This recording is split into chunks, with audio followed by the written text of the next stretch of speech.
ეიფელის კოშკს არ გახსენებთ? სულ მაინტერესებდა როგორ იყო ფენი აწყობილი.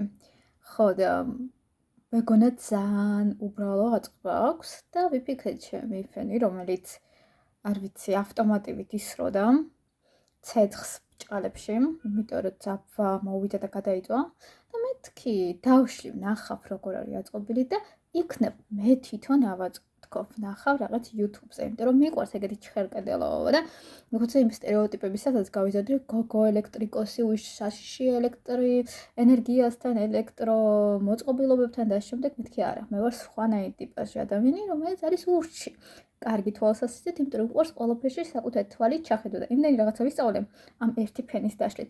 მაგრამ რა თქმა უნდა, მე ფენს ვერ გავაკეთებდი და შესაბამისად მე მასზე ბჭყალებში ვიძავდი. გაჩვენებთ რას დავამსგავსო ფენის შეკეთების მაგივრად. და ასე გამოიყურება მთლიანი ფენის შიდა შიგთავსი.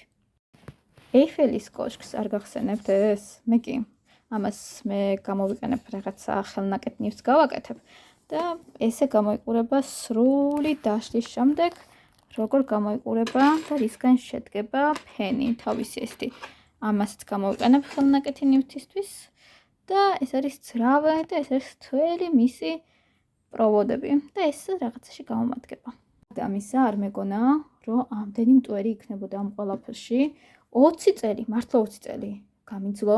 რაც მე ეს ვიხმარე, არ ვიცი რომელიმე ფენი ახლა ის, აი თუ ჩანს, ნახეთ როგორი მტვერია.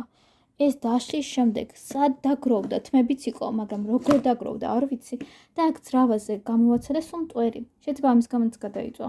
მეორე ცხოვრება რომ მივცა ნივთს სიტყვაზე. ეს რამეში გამომადგება, რამის გასარიცხავად? რა ვიცი, იქნებ. და ეხლა ხალხს აღმოაჩინე რომ თურმე კიდე მეორე ფენა ჰქონია პლასმასას.